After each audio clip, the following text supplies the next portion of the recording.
Hey guys, welcome to another bookshelf tour. So today we're going to be looking at the books on this lovely bookshelf right here behind me.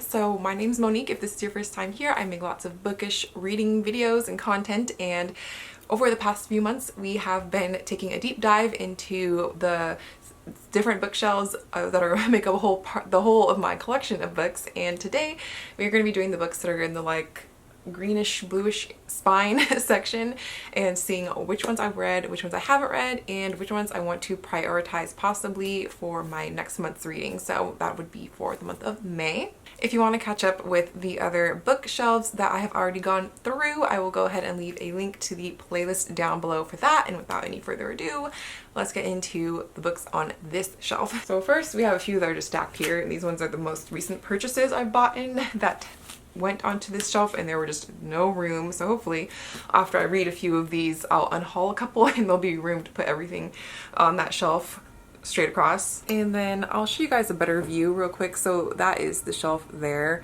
with the books. As we get lower and lower on my bookshelves, it's a little bit hard for me to figure out how to position the camera so that I can show you guys the books that I'm actually talking about, because there's not really much room. Like, my bed is literally right on top, right in front of me, so the camera right now is on my bed. The first one is Bitter Orange by Claire Fuller. I read this book a couple years ago and I remember really enjoying it and wanting to own a physical copy because I do want to reread it again in the future.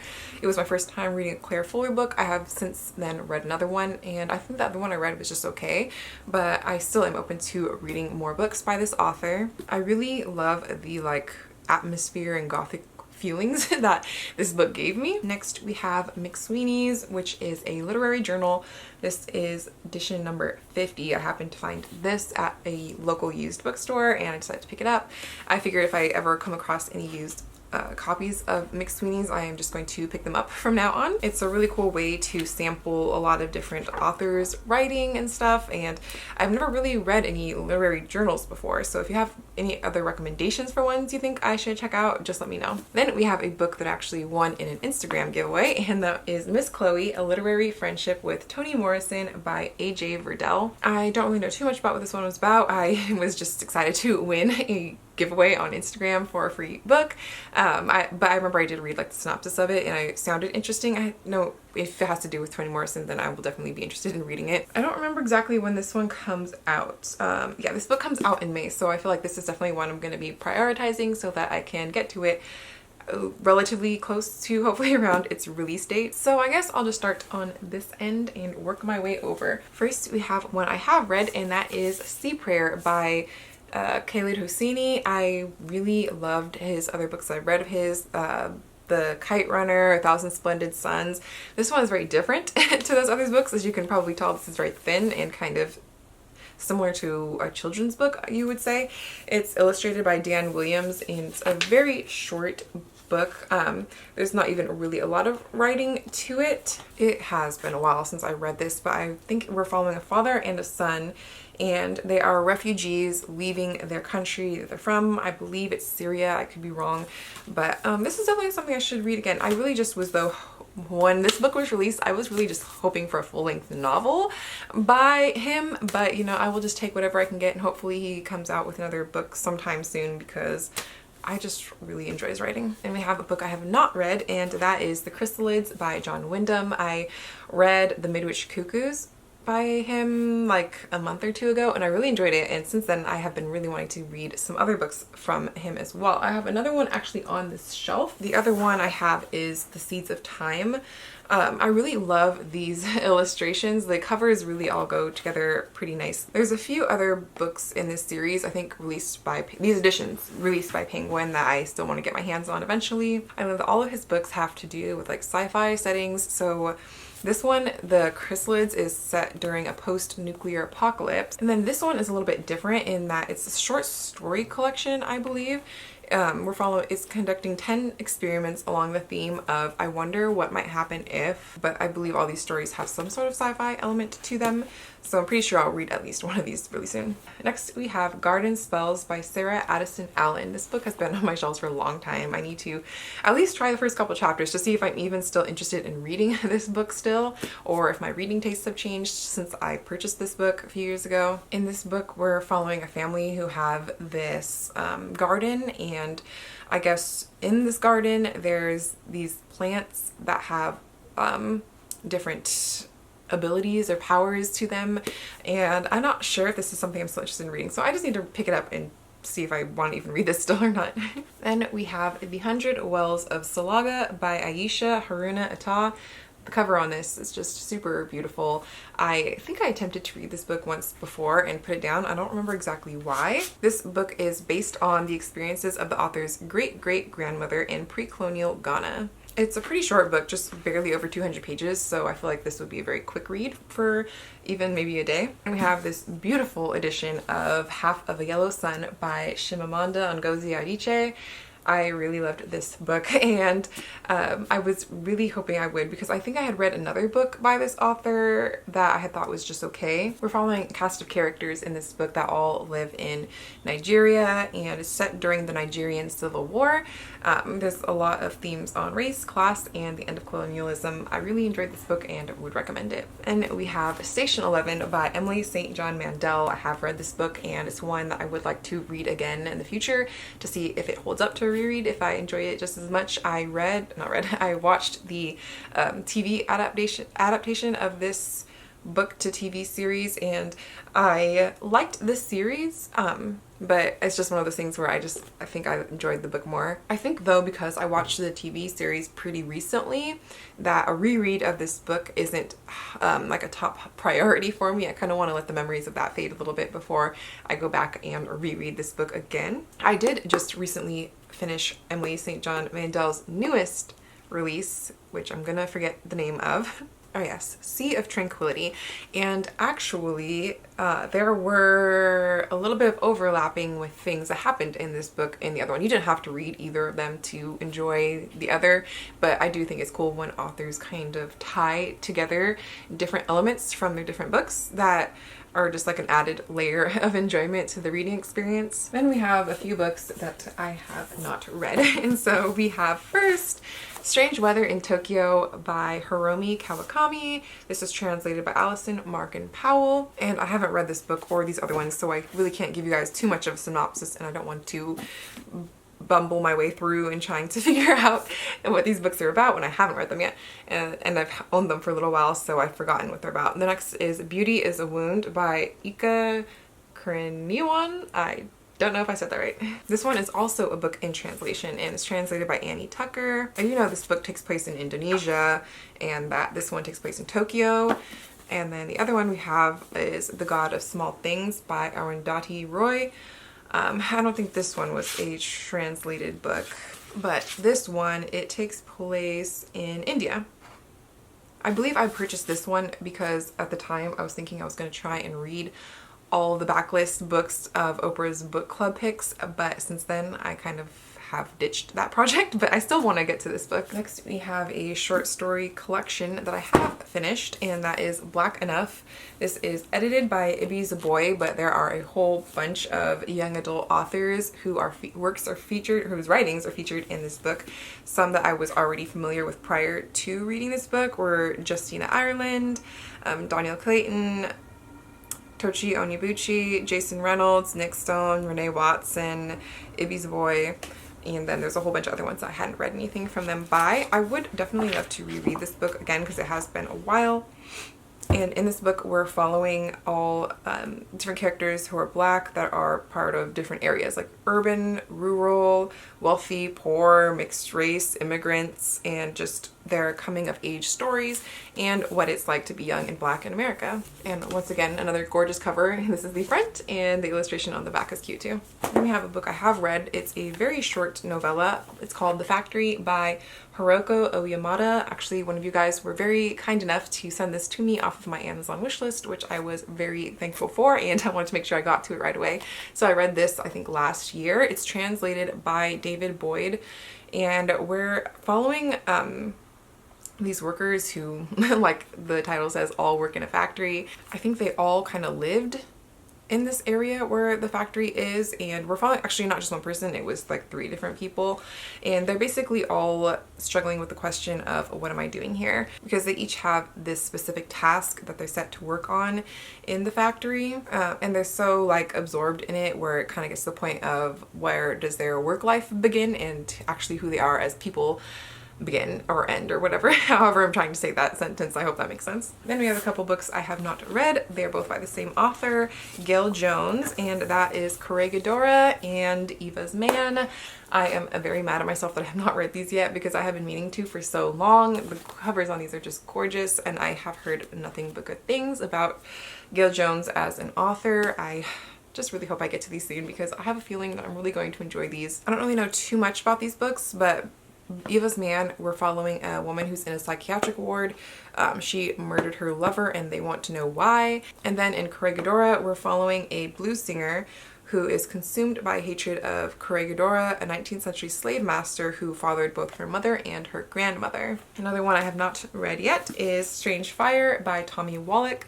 This book was only like $5 at Half Price Books. The cover kind of struck me and the synopsis sounded kind of interesting, but I really hadn't heard of it before, and I think that's why it's kind of sat on my shelves for so long being unread. I believe this is some sort of dystopian novel. I'm actually just seeing on here that it's saying that it's actually the first book in a trilogy called the Anchor and Sophia trilogy. I haven't heard anything about these books, so I feel like it's kind of made me hesitant to get into them, and also knowing that's part of a series, it's just made it fall further back on the priority list of books to get to. So yeah, this is just one of those ones that's been sitting around and probably will sit around a little bit longer before I ever get to it. Next we have a couple I have read. The first one is a 5-star read for me. I remember I really enjoyed this book. It was If You Come Softly by Jacqueline Woodson. This one specifically is the 20th anniversary edition, which is very beautiful. In this book, it is a love story, which for me, I always say I'm not super into romance books, but a lot of the books that I have read or that have been my favorites over the long run have been books that feature romances. I just guess I'm not really super into like contemporary romance. I don't even know for sure, but we'll save that discussion for another day. Back to this book. It is a story that is following 2 young kids. They both go to this Manhattan prep school, Elliot and Jeremiah. She is Jewish and he is Black. They come from different places, so the world doesn't necessarily want to see them together in either families, but they still have this love for each other. I remember I did tear up at one point in this book. Yeah, this is one I need to definitely reread again soon. Then we have another young adult novel, and that is Wilder Girls by Rory Power. Another beautiful cover. I love the design on this so much, and this book was very weird and atmospheric, and it's not like my favorite book ever. I did want to own a physical copy, not just because it's beautiful, but because it is a story that I do see myself wanting to revisit again in the future, where this book was marketed as a Lord of the Flies retelling, but like kind of featuring girls instead. So we're following all these girls who are being put under quarantine at Raxter's School for Girls. And they all have these like weird things happening to them physically, like body horror wise. I really do want to go back and read this book again soon so I can see kind of more solidify my thoughts on this book. Next we have Mrs. England by Stacey Hall. I purchased this from the Waterstones UK, so I was able to actually get the signed edition of this book.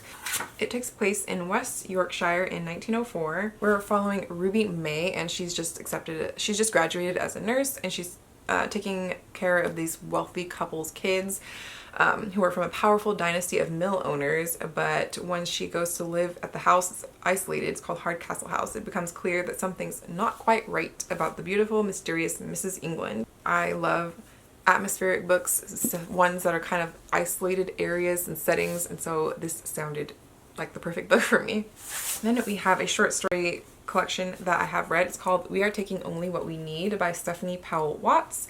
This book I don't really remember too much of, and it's one of those ones I want to reread again and see if I want to keep it on my shelf still. Like, I remember enjoying it at the time, but I can't really recall much of what this book was about, so I do feel like it needs a reread so that I can see if it's one I still want to own or not. But all of these short stories were centered around African Americans across the South who were part of the working class, and they're searching for meaning and direction in lives shaped by forces beyond their control. And this was a 10-story collection. I definitely will reread this eventually, which is something I'll probably say about at least 25% of the books on my shelves. Next we have one that I really enjoyed, and that was Little Fires Everywhere by Celeste Ng. I heard she's actually coming out with another book soon, and I cannot wait because I have really enjoyed everything that I've read from her so far. I know this book was adapted into a TV series. I don't think I actually finished it though. I only watched like the first part of it. I think because I already knew like where the story was going. Like for some reason the show didn't really capture my attention as much, but I know like my sister watched the show and she finished the whole thing and really liked it. So I don't know, maybe I need to give it another chance. But in this book, we are following a family who lives in Shaker Heights, which is this progressive suburb in Cleveland. We are following Mia, who moves into the neighborhood with her daughter Pearl, which ends up shaking things up. And so far, like, there's this family, the Richardsons, they seem very perfect, and we get to see that maybe things aren't exactly as they seem. I just really love how Celeste Ng writes different family dynamics and stuff, and I just love her writing and cannot get enough of it, so I'm really ready for her to release another book soon. And we have another book that I remember was a 5-star read, and that was Dear Reader, The Comfort and Joy of Books by Kathy Rensenbrink. I think that's how you say it. This book is her love letter as a reader to her experience of falling in love with books as a kid. There were so many things in this book that she talks about that I could relate to, even specific books that she mentions, which I really enjoyed. This is a book that I see myself rereading many times in the future, and I would, if you're a reader and you love books and you feel like you're kind of around my same age-ish, I feel like you would enjoy this book, and a lot of this stuff you would feel is very relatable. And even if we're not in the same age range, just the whole concept of falling in love with books as a kid and the different experiences that you have reading different books and the joy that it can bring you, I feel like is something that if you're watching this video then you can relate to. And we have a book I have not gotten to yet, partly because it's just a very chunky book, and that is A Girl is a Body of Water by Jennifer Nansubuga Makumbi. I believe I was sent this book from Tin House a couple years ago and I still have not read it, and I feel so bad. Eventually I will get to it. I don't even remember what this book was about. I just remember that it takes place in Uganda. Then we have another book I haven't read. This is a book in translation. It's called Little Reunions by Eileen Chang. This is described as a dark romance. It opens with Julie living at a convent school in Hong Kong on the eve of the Japanese invasion. And then another one I also have not read because it is also a chunky book is The Old Drift by Namwali Serpell. Looks like I purchased this book from Half Price Books. I don't even know when, probably 2019 I think. Once again, I don't really remember too much about this book, but I know it's a multi-generational family saga, which is right up my alley. I love those types of books, and we're following 3 families over 4 generations, and it starts out on the banks of the Zambezi River, a few miles from the Victoria Falls. And it's the start of the epic story of a small African nation, with the story, like I said, spanning a few different generations. So I think it goes up to the 1900s. And then we have a book I have read, and that is Salvage the Bone by Jesmyn Ward. I loved this book. I remember it just affected me so much when I read it, and it really made me want to read more books by Jesmyn Ward, and I actually just finished her memoir the other day, and I am hoping to get to Sing Unburied Sing soon, and there's another one I can't remember the name of at this moment. This book is set in the moments leading up to a hurricane in Mississippi. And we're following specifically this one family, the children of this family, and I just remember this book was so hard-hitting. It was so good. I recommend it to you guys. If you have not read Salvage the Bones, you need to pick it up soon. Next we have a book classic here, or you could say a modern classic, and that is The Perks of Being a Wallflower by Stephen Chbosky. I have read this book at least 2 or 3 times now, and I have seen the movie, although it's been a while since I've seen the movie. I know I've seen it multiple times as well. It's one of those classic coming-of-age books, and I definitely wanted to own a copy on my shelves because I feel like I'll probably read it again some point in the future. Then we have another book I picked up because it was part of Oprah's book club, and I came across it when I was shopping at Goodwill, and that is 12 Tribes of Hattie by Ayanna Mathis. I don't really know too much about this one. It starts out in the 1920s. This is one of those ones that have been sitting on my shelves for a while, and I just want to try reading it and seeing if it's something I'm still interested in or if I want to unhaul it. Next, we have one I have finished, and that is a young adult book called Opposite of Always by Justin A. Reynolds. This is one of those stories where it's like kind of sci-fi because they are reliving the same day over and over again with your main character trying to make things happen in a certain way so that certain events don't happen. And we're following this couple who meet at a party, and basically she dies, and that's not really a spoiler because it happens very early on in the book and it's also in the synopsis. So he keeps reliving that moment of them being sent back to that moment where they first met and him trying to do things differently to change the outcome of what's going to happen. I remember I enjoyed this book, and this is definitely one I feel like I could see them making a movie adaptation of. Next, we have Prozac Nation by Elizabeth Wurtzel. I have not read this book yet, but I know this one is actually like the movie cover is on here. I have not watched the movie either, but it's one that I have just had for a while. I know eventually I'll get to, but it's not a high priority read. And we have a couple of Penguin modern classics that I have not gotten to yet. They are The Ice Palace by Tarjei Visas, and the other one is A Clockwork Orange by Anthony Burgess. I think I might have attempted to start both of these at one point, but for some reason or other didn't finish them.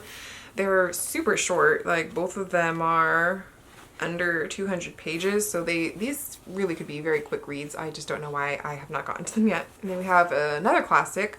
This one is published by Vintage Classics, and that's The Picture of Dorian Gray by Oscar Wilde, which I'm guessing I really don't even need to keep this edition on my shelves because I do have a bind up of all of Oscar Wilde's work, but for now I guess I will still keep this one just to have it on its own and not have to read the whole big chunky book I have if I'm just wanting to get to The Picture of Dorian Gray.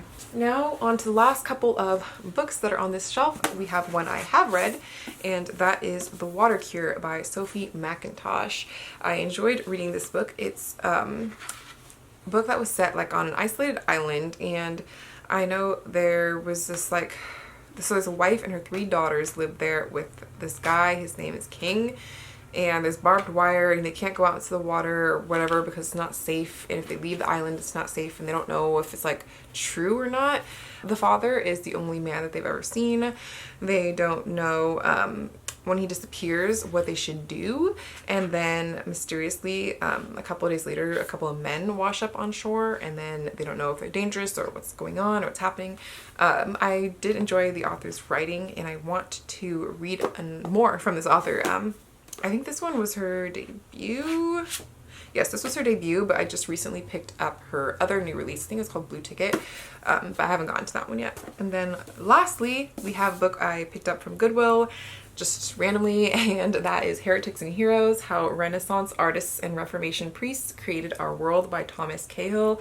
I have not gotten to this book yet, but lately I have been into, I think it's because I'm planning on going to Europe next year, I've been into like Italian history and Roman history, and which is all the same I guess, and just like different things going on during the Renaissance. Like I've been watching on Netflix that Medici show, and there's this docu-series, I think it's called like Roman Empire or something. I'm just very interested in that time period at the moment, so I feel like this is the right moment for me to pick up this this nonfiction book about it. But I don't know, since I'm already watching the shows, if it'll be like too much, so we'll see. Maybe I'll wait until after I finish the shows. So those are all the books that currently live on that shelf. So I'm gonna show you guys now how many I have read and how many I haven't read. So of the 37 books that currently live on this shelf, these are all the ones that I have read. I've read 16 of the 37, and then these are all the 21 books that I have not read that currently live on this shelf. So hopefully after May, it'll be close to more like 50-50 ratio of read to unread. So I hope you guys enjoyed seeing all the books that were on that bookshelf. Comment below if there's any you feel like I should prioritize to get to in the month of May, and that's it for this video. I'll see you guys soon. Bye!